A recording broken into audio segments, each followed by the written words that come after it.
You so much. I'm good. We're live? Oh, okay. Awesome. Hi, David. Well, my name is Jenny. Welcome to Miami Lit. Today I have David here. Thank you so much for joining me, David. I am so happy to have this conversation with you because today we're discussing, an array of books, but mainly Joan Didion's Miami. And as I was telling you just a few minutes ago, she's on my to-be read list, but I had never considered to give this book a try, and it was such a treat for me to read. So thank you for that. That's awesome. I recommend that book to anyone who moves to Miami. There's a couple books I always like that are like, I think in the canon of Miami, to understand Miami, because I came here in 1996 from Washington, D.C.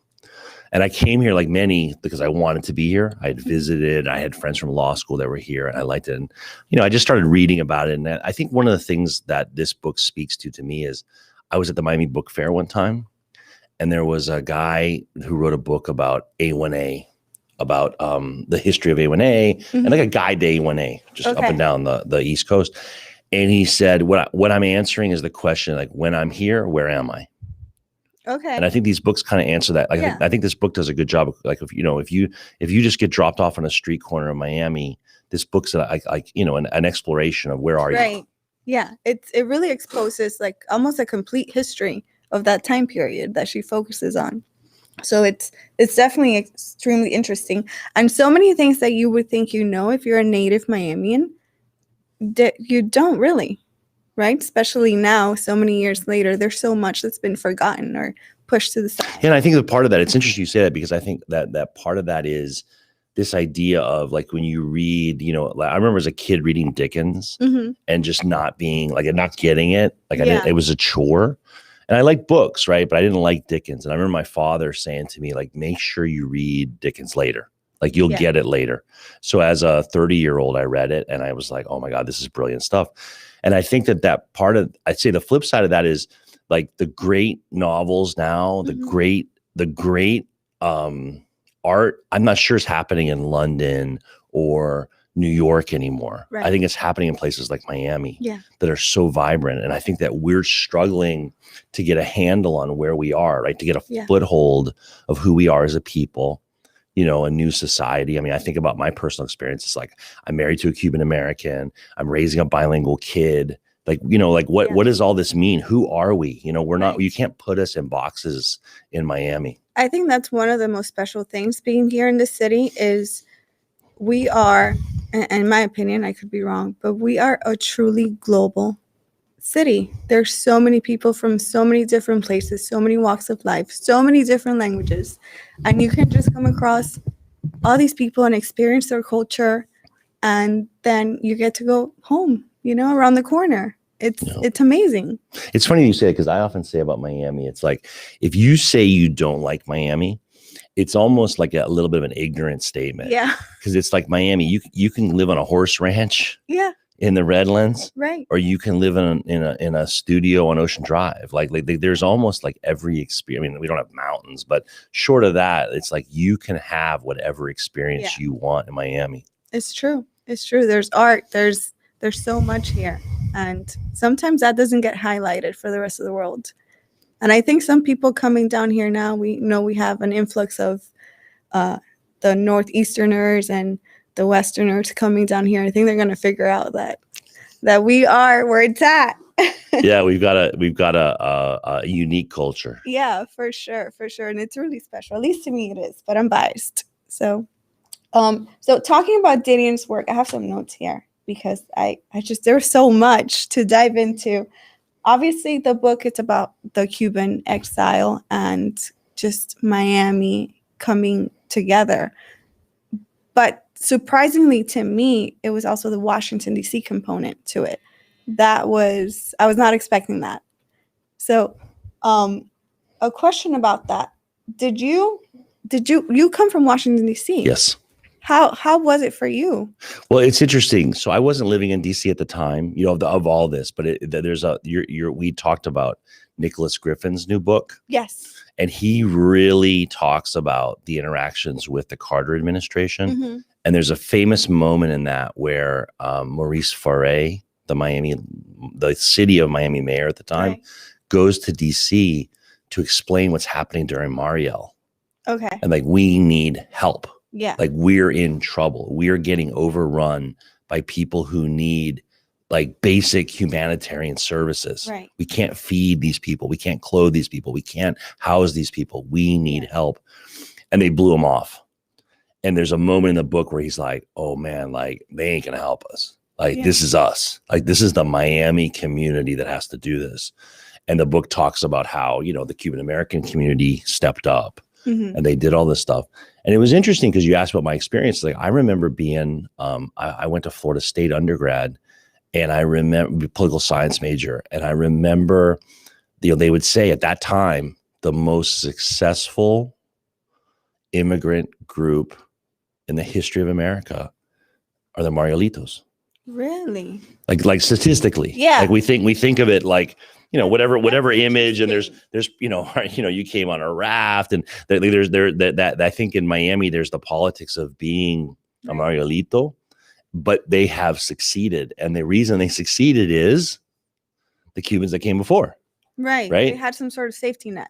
They had a way base to, they had a base, right? Where that experience would have been, I think, a lot different if they'd gone to New York or they'd gone to Houston or, you know, wherever. Like Miami there was a cultural affinity, like, oh, these are our brothers and sisters. We got to help them succeed. Yeah. And they did it in a kind of off the grid way, right? An idea of like small businesses. I mean, we have a unique culture of, you know, I had for a long time at a law firm, I would have people come in from other cultures, from other countries. And this sounds so obnoxious, but I would always say to them, I'd sit them down in the beginning and I would say, okay, I have a couple assignments for you. One was you have to give a history of your country, like at a luncheon, like a presentation of history of culture, legal history of your country.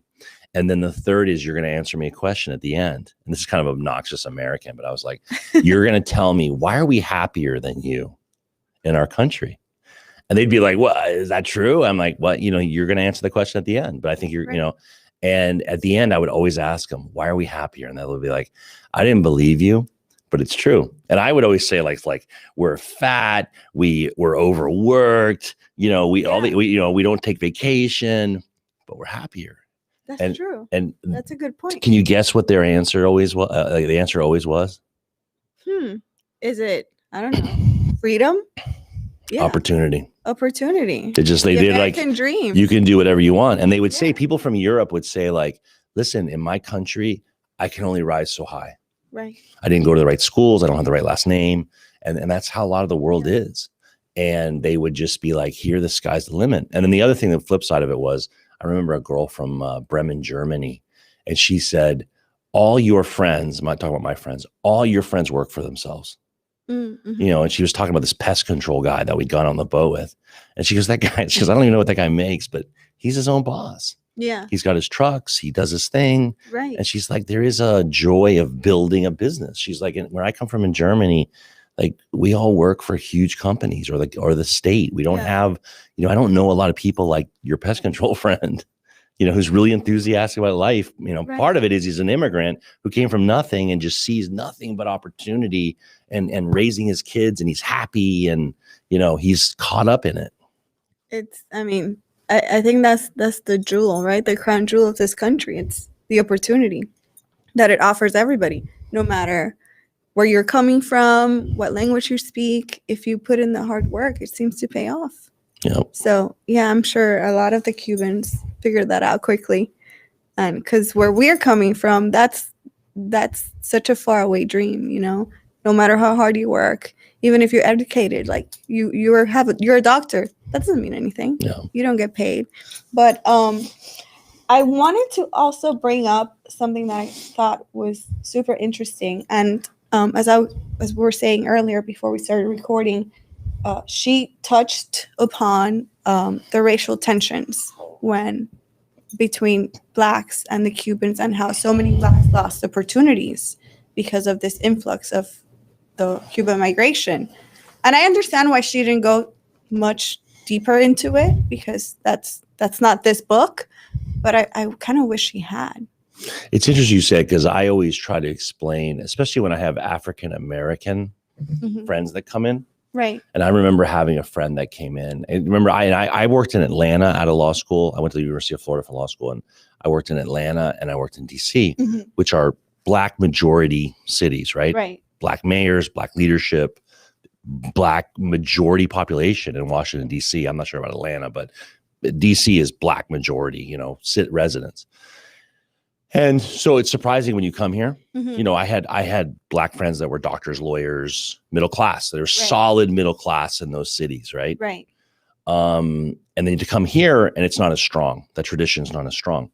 And a friend of mine asked me one time, he said, he was from Houston, and he said, I grew up in Houston, Black, very poor, single mom. My dad was incarcerated, and we were poor. And he's like, but we owned our house. Yeah. He's like, it was a crappy house, but we owned our house. Right. Everyone I knew owned their house, and my mom worked, right? Like for a company, like a good job. And he's like, where is that in Miami? Where are those people? Where's that Black community? Right. And it was interesting because I was like, well, there's a few pockets in South Miami, and in Coconut Grove, it's around, but it's not as robust. Like I can't just drive you. Where in Atlanta, you can go to like really nice Black neighborhoods, right? Solid middle class, 100-year-old neighborhoods. And it's interesting because I'd like to explore that with you, because it's, in my experience, I would say that when you meet a Cuban American, sometimes their viewpoint can be a little less sympathetic. Yeah. And I think part of it is like they come to this country, they didn't speak the language, they didn't have $1 in their pocket, they worked hard, and they were able to be successful, quote unquote, succeed. Right. Now, I think that, and that's a true story, right? There's no arguing with that experience. Yeah. I think one of the problems is a lot of times when I talk to those people, what do they look like? They're white. They're right? the Cuban white, and they've had a different experience. Well, it's to the extent of, I think that they failed to see that in the American experience. Like I think that there is a, they look white. The kids are marrying, they're not discriminated against in certain ways that we see with race. So yeah. That's so interesting and so true too, because, and well, you said your wife was Cuban American, but Cuban, unfortunately, us as a culture, we also have a history with racism that's not so great either. Segregation, and culturally, there's a separation. No, not so much now, but in years past, 50 years ago, there was a very blatant separation. Whites marry whites, Black marry Black, and we keep it that way.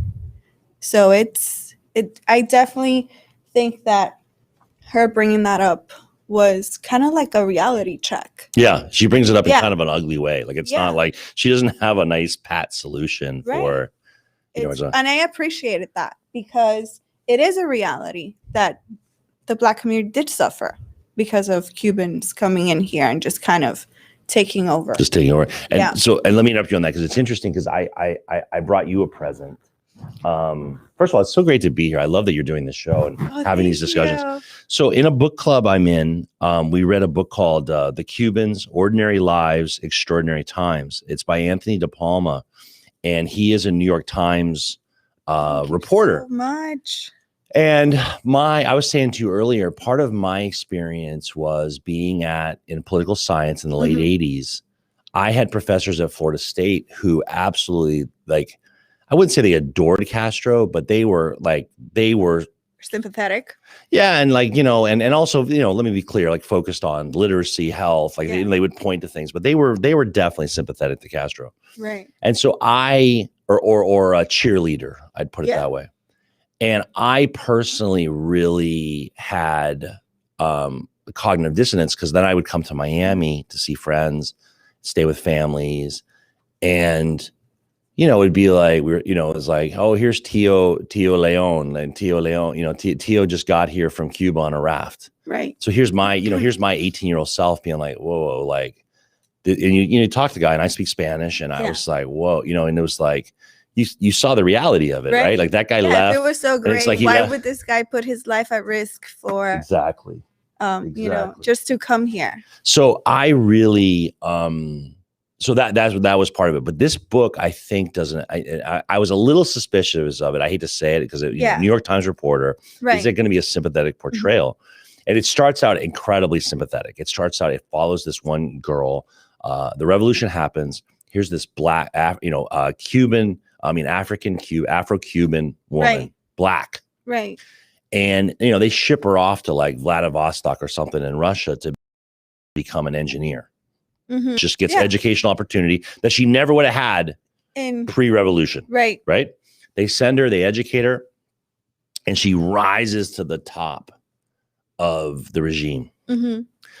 And it's interesting because she really does a good job of saying, in her experience, and she talks about healthcare that happened to her, and she's in the best hospitals. She has access to power. She's living in beautiful apartments. She's traveling the world. Right.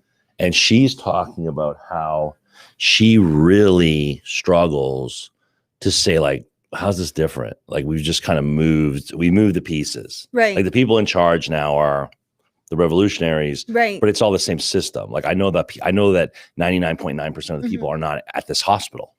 Yeah. And it was that general inequality. And then the book kind of comes full circle of, it really explores kind of the, like she ends up falling out of favor. They kick her out of her apartment and she gets ratted out by a neighbor for something. Like you kind of exploration of all the problems that happen in a society that's not free. Right. The humiliations that happen from living like that. And she ends up, a mess. And, living in a terrible apartment. And then the kids get on a raft, or they hijack a boat or something. The boat gets sunk by the Cubans, the Cuban army. And she loses like her son, her son and her grandkids that were her whole life. And so it kind of comes full circle. And I hate to give you a depressing read, but you don't leave that. It's pretty depressing. But this is the job of literature, to bear witness and to not let these stories die out, because this is so important. This is a reality, an ugly one, but one that, because it's so ugly, we want people to remember. So, and I want to backtrack to what you were saying about being a college student and having these professors, tell you Castro is these amazing leader. Why do you think with higher education, there's this sort of like loving relationship with these ideologies? I don't know how else to put it, because I went to college, a few years later after you, and you saw the same thing. Yeah. Where were you? I was here in FIU. You even at FIU, you saw it. Yeah. Even there, I saw it. The clubs of students just line up, handing you pamphlets, wearing the T-shirts with Che Guevara on the front, and saying, planning trips to Cuba. And I never completely understood that whole thing. To me, it was so bizarre. I think it's a little bit of I think at the end, Castro's legacy is going to be positive in a weird way, and it's going to be positive. Well, the man is a genius. We can't. That's what they're going to go to. They're going to they're going to study him as forget his ideology, that he took power, that he kept power, and then basically thumbed his nose to the United States. So I think unfortunately, the way that the world is they're going to sell. Well, no, I shouldn't say unfortunately. They're going to celebrate that, because it is an accomplishment to have stayed in power, to have have played the Cold War in a way that worked for him. Mm-hmm. But I don't know. It's an interesting thing, because I think that there is an effort to unseat the unfairness in the world. Yeah. It can be seen as like, and then I think, one of the things that someone said to me the other day, and it's very thought provoking. It was a professor, and she said to me on Saturday night, I was at a birthday party, and she said, what the pandemic has shown us is that people are willing to give up freedom for the smallest amount of comfort. Yeah. And I'm not sure I agree. I'm not saying that. I just found it very provocative. Like, I think that is one of the problems with society, is like, we are ready to say government solve this problem. It's part of the human condition. We all want our comfort zone. We all want that safety that comes with comfort. And sometimes it doesn't matter the price you pay for that because it feels good. Yeah. Well, how about this? And the last thing I would say to you, you just made me think of when you said that, is it feels good. It also feels good to get off the competitive wheel. Yeah. I think that there is a sense of like, I go to church every Sunday, and what are the messages? Like, what did Christ teach us? Mm-hmm. Right? Do unto others. And that effort of, and I'm not saying Christ was a communist or anything like that. I'm just saying that there is a feeling. It's like, oh my God, can we just get along? Like, why does society have to be this way? Why do we always, why do we have to wake up on Monday morning and just be like, I'm going to kick everyone's ass today? Right. And we know, unfortunately, what's that thing they always say is like democracy and capitalism is the worst form of government, except for, but it's better than everything else we've known. Until we come up with something better, I think this is it.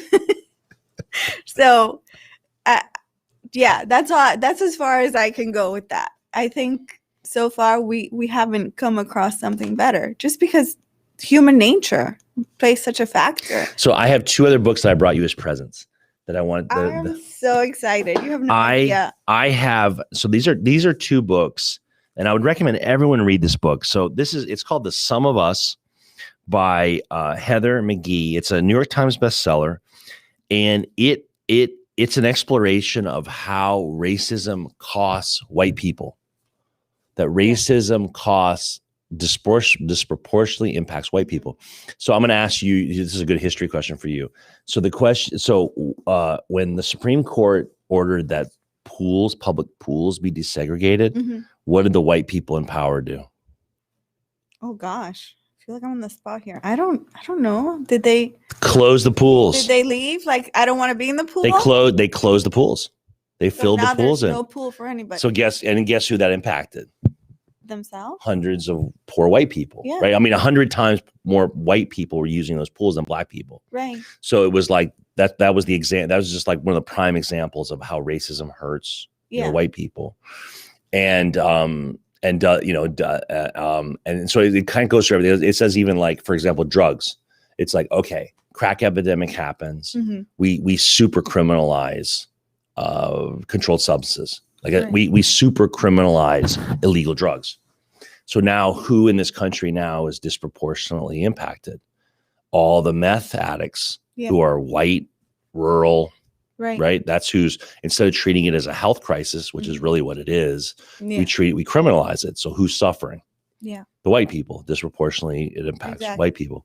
So it's an explanation of that. So I think everyone should read that. It is very provocative. It goes through education, through healthcare, through home ownership, things like that.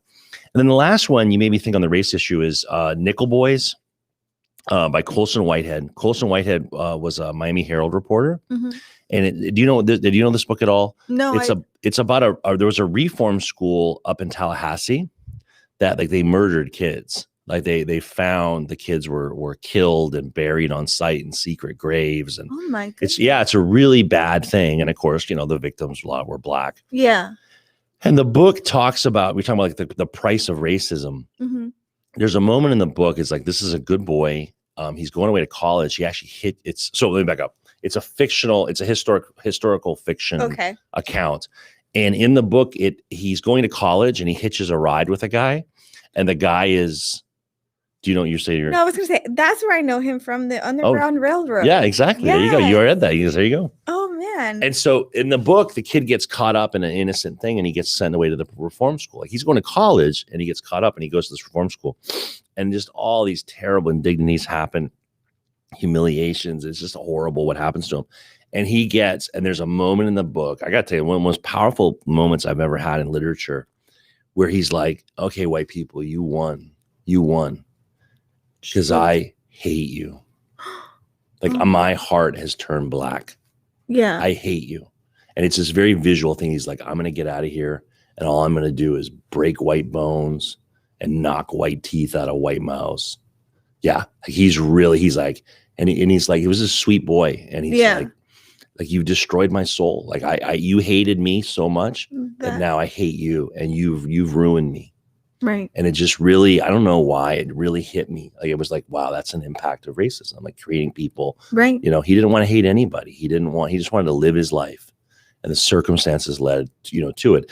The book has a twist, a plot twist that, whatever. But the point is that, it's a good exploration of, Right. we get you inside of the head of, a young Black guy that's caught up in the system that can't escape. I'm looking forward I keep hitting you with all these heavy books. I know. You have no idea what this is for me. I love this. I wanted to ask you, where did your love for reading come from? Because I want to ask you the same thing, because I think it's so cool that you're doing this show. Like, I think this is so great. So I'm a member of 2 book clubs, and I was a typical boy. Like, I love sports. I was smart. I had trouble in school because I'm sure I had ADHD. Like, I couldn't concentrate. And it actually soothed my mind. Like, I still read. I try to read every night for maybe 15, 20 minutes. And I swear I just sleep better. Like, I read. Last night I was reading somebody you're going to have on, Mario Ariza, Disposable City, another depressing book. And I'm reading all the science about basically how we're doomed. But I'm reading it, and I was just like, it was work. It was a chore to read it. I was tired after a long day. And I just but it just, as soon I shut that book and I fall right asleep. Yeah. So I think part of it is that. And then I think that also, in the book clubs, I find it's really good to sit down and talk literature. Like, I don't know. It's always been an escape for me. I think that's part of it is, I hate to say it, I have a very addictive personality, and it's like, if it makes me feel good, I'm going to do it. I think it's wise to recognize when you have that kind of personality, because I'm the same way. Like, once I find something, I'm just like, I dive in, and it's knee deep. I'm going there. And that's the and books are a positive thing. Like, it's right. If I'm going to be addicted to anything, I'd rather it be something like this than, Yeah, exactly. And I got to tell you something. Like, if I watch movies, I get agitated. Like, I don't find it relaxing. Where a book, forcing myself to sit still, read a book. And I think that also, I got to tell you something. I don't know what it is. And I don't, like, my wife's not a big reader. I don't push books on people, because I think it is just, we all relate in different ways. Right. But there's something about just, I just, it's an escape for me. When I was in college, I had a professor who said, he's like, how many, he was talking about like a state of flow. It was a psychology course. And he's like, how often in your life do you lose track of time? And so he was asking people. So the college kids were like, drinking, using drugs, right, playing video games, some were like, running or doing sports, having sex, they're like there was these limited things. And he said, as you get older, you're going to find that those opportunities become less. Right. Like, I don't know about you, but like, sometimes playing with my daughter, I do that. Like, I'll just lose track. Like, I will get into you lose track of time. Or a pet. So I think a pet sometimes get us into that state of flow. But for me, reading's part of that too. Yeah. Like, it's like an ego killer. Does that make sense? Like, it kills off your ego. It's like, I'm in that world. I'm in Cuba. I'm in a penitentiary. Like, I feel like it just gets us, it's healthy to kill off the ego, even if it's for 15 minutes. Right. Yeah. It reminds you that your world is not the only world. There's so much more.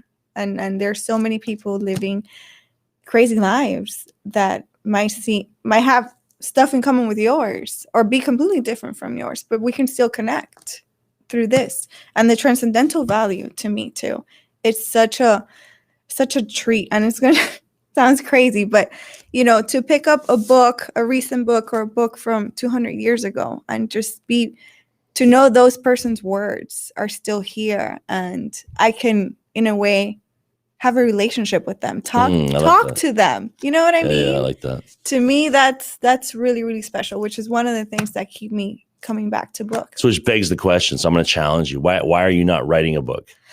Oh, because I don't think what I have to say is that important. I'm not writing a book either. Don't worry. It's funny that you say it, because I think it's like, we all should write a book. Like, I've had a few friends give me like self-published books, and you read the book from their grandma or whatever. Right. And it's like, I remember, a couple times reading the book and be like, this wasn't a very well-written book. But it was a life. Yeah. Like, it was compelling to read, like this old grandma's life, how she ended up, one of them was like, they were in Nazi Germany. They escape, they go to the Bahamas, they start this life. And it's just like, it's interesting. Like, lives are interesting. And I think that we should all take a moment and write down, like, that book literally started, like, my first memory, was in the Swiss Alps of, whatever. And I always think we should all just write that story down, it's you know, true. and It's just true. for our future relatives. Like I've never had a relative that So, wrote a book. Do you journal? No. Do you? No? I do. Oh, good. Yeah, I do. It's like reading. It helps me relax. It kind of helps me decompress. And it's not always like deep, like Dear Diary. Oh my God, existential crisis. Sometimes it's just, I had a great day. I had a great conversation or, something simple, but it helps my mind kind of unwind a little Cool. bit. It's interesting you say it because I think like going back to that idea of like, when you're here, where are you? Yeah. And I think that like, that's how I think. Like I'm sitting here talking to you. It's like, who are you? And it's funny. I've actually used even that line sometimes, especially with a client, like, who are you really? Like, who are you? Like, let's talk about like, we can sit here and be nice to each other or whatever. Mm-hmm. Or we can really talk about like, why are you in my office? What the hell's going on? Why are you getting divorced? Why are you leaving your business partner? Like, tell me the truth. Let's get down to it. Mm-hmm. And I think that sometimes reading these books, like someone went to the trouble to say like, okay, here's my thoughts. Here's what I believe. But I also, I think that in understanding, going back to kind of Miami literature, when I was 1987, there was a book called T.D. Allman. Did you pick up that book? I did. Yeah. So I'm going to start reading that one here's tonight. What I want to say. I'd love to come back on the show and talk to you about it because I need to reread it. Would you please? I need to reread it, or I may get somebody else to read it and come on with you. Like I find that book so challenging because I'm gonna say something that I don't say this very often. So here I'm gonna say it publicly. That book was very challenging because it looked at Miami in 1987 and said, this is what America is going to look like. And what they focused on was the cultural diversity, mm-hmm. the Hispanicization they focused on. Right. And I'll never forget a college professor, talk about things that college professors couldn't say today. So in a class of, even then Florida State was like half, Cuban American, right? Like half the kids are Latin. And he says, by any measure, immigration is great for society. Like the more immigration you have. And he's like, I'm not open borders, but the higher the immigration, it's like better the culture, the arts, which makes a lot of sense. The DNA of the people, like, it's kind of that guns, germs, and steel idea. Like it's like the more influence, the germs that come in, even like we get healthier bodies because we're fighting off infections. Like you want more immigration. But then he said, he backstopped this. And this like people are yelling in the class when he says this, but he's like, show me a culture that is not unlivable. That show me a culture that's touched by Hispanics, by Hispanic culture, that doesn't become unlivable in 100 years. Oof. And the Cuban Americans go like they blew up. I mean, everyone blew up, right? Like what an offensive thing to say. But it was interesting because the book posits, it's like, okay, this is what Miami looks like. Mm-hmm. This is what United States would look like. And I think when you read the book, you're going to see he's right. Right. Like when I didn't used to go places that everyone spoke Spanish. Mm-hmm. And now there's nowhere I go in America that the waitress doesn't speak Spanish. Right. Like, I mean, I was everywhere I go, like I love practicing my Spanish and I'll look up the waitress and be like, like she looks like a recent immigrant from, and I'll start, we practice our Spanish. My daughter practices her Spanish. But the point is the book kind of focuses on a lot of those, what does America look like when we have a different thing? Right. And I will tell you, it's interesting seeing America come to terms with this because when my great-great-grandmother mm-hmm. was first generation German American. Okay. So first generation born here. Right. Whatever, 1901 or something. Okay.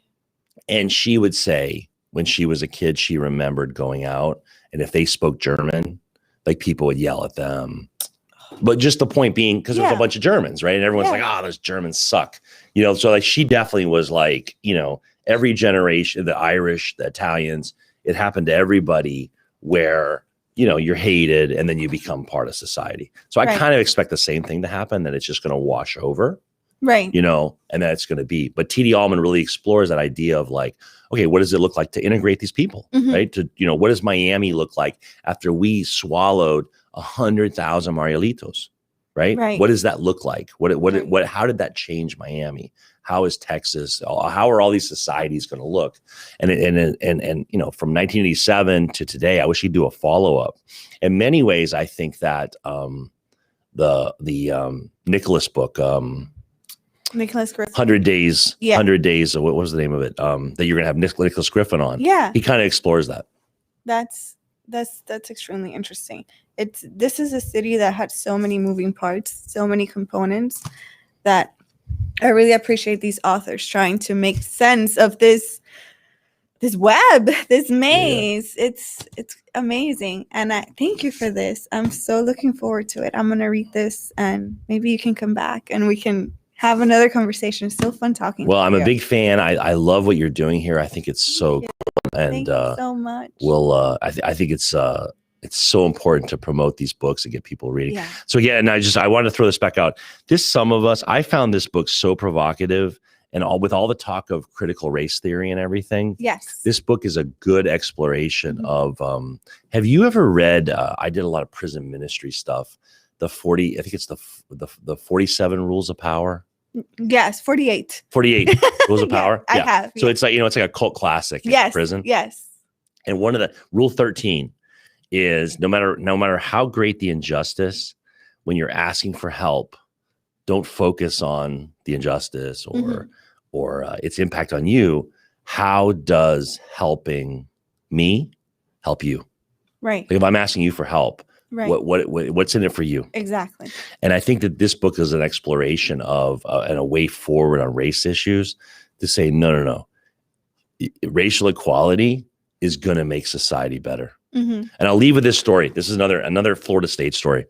I'm in a graduate seminar, and the professor, a feminist professor, asked me, I'm the only boy, I'm an undergrad. And she says, Mr. Winker, do you think that if women get equal rights, that you, David Winker, you'll be better off? And it's a testament to like the open environment, because I looked at her and I knew I was in trouble. I'm in this class. Like I got to be careful how I answer this. And I said, well, let me start with this. I agree with the premise of your question. Women are not equal. And I actually thought about this morning, because it's like on NPR, they were talking about like still the pandemic has made wage inequality between men and women even worse. Right. Saying that the studies are showing that it's gotten worse. So I'm like, I agree. They are not equal. Two, I come from a family of super strong women. My mom was a very strong woman. My aunts, my sister, like I come from strong professional women. Not that there's anything wrong with being a homemaker, but that wasn't my experience. My mom worked. I was around strong professional women. And I said, but I don't think I'm better off. I don't see how I'm better off. And the teacher spent the rest of the semester changing my mind. But she convinced me. She's right. We are better off with fluid gender roles. Right. I really believe that after I got done of having the experience. We are better off if everyone's equal. Right. And this book is an exploration of that. It's like race, equality, and opportunity are not a zero-sum game. We're all better off. If those Black societies, if our Black communities are better off, they're buying more goods, they're paying more taxes, we're all better off. I like how you say that she spent the rest of the semester teaching you why the alternative was better. Because I also was involved in feminist studies with my English degree. And I had a professor. I come from a family of strong women, but also very strong men. My father, and he instilled in us that women are, we need to be strong, independent, all these feminist ideals. But my professor really wanted me to write a piece where I explored how my relationship with men, i.e. my father, was damaging to me as a woman. And I refused to do that. So it's interesting how professors and teachers, sometimes we forget how we can there's a better impact if you want to show or a student some sort of knowledge. I love that. Oh my God, we could do a whole separate thing on that. That's interesting, because I find it fascinating, Latin culture's attitude toward women. It's like, I've traveled all over Latin America. Like, I don't know what it is. There was a time when I was going down, it was like half the presidents are female. Yeah. Like, we're not even, we're just getting close to having a female president. Like, I'd be down in Costa Rica, like, oh, here's the president. She's female. Like, I really was eye-opening. It's interesting because we're known for being like machistas and the machismo, but in especially Cuban culture, as extending it to Hispanic cultures, women are very much revered. You know, your grandmother, your mother is almost saintly. Yep. Like it's somebody that you bow down to. That. Well, it's funny. It's anecdotal. I've never seen a study on this, but it's like when I meet all my wife's relatives, like they talk about grandma, grandpa, you meet these old abuelas, these old tias, they're all pharmacists, lawyers, bankers. My wife's family story, her mom, though, how they got out of Cuba was the revolution happened. Grandma worked at Bank of Montreal, and they were like, fly to New York. Like your new job's in New York. Like just pick up, get on the plane and fly. And she was a banker. Yeah. And took her daughter, my wife's mom. It's interesting because I actually went on to, because of that experience, I wrote my thesis in law school on feminist responses to pornography. So I talk about, that is so interesting. That's what I wrote about, like Catherine Dworkin and and that crew, Andrea Dworkin, Catherine McKinnon, all that, like University of Michigan feminist school, about pornography. And it was interesting because I always say I like the crit stuff. I like the crit lit stuff because it took me out of my head. I'm a white guy, right? I am a white male from a certain time period. And I found it very good to be like, boom, here's this other experience. It's very different than yours. Right. And I still struggle today because, that's a whole nother discussion about racial critical race theory. But it's like, I don't feel like it disparages me to say, like, you're a woman, your experience has been different than I. Absolutely. You deal with stuff that I don't deal with.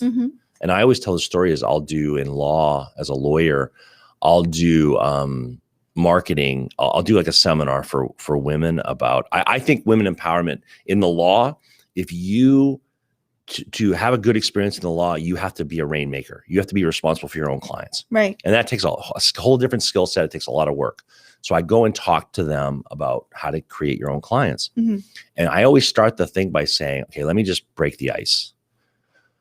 I go out twice a week with clients, lunch, dinner, all these different things to work on relationships, fishing on the weekend, golfing, whatever, I do a lot of those activities.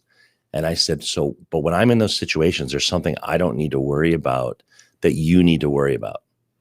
And I always ask them, they never speak up. And I'm like, one thing I don't worry about? I never worry about any of those people wanting to sleep with me. Yeah.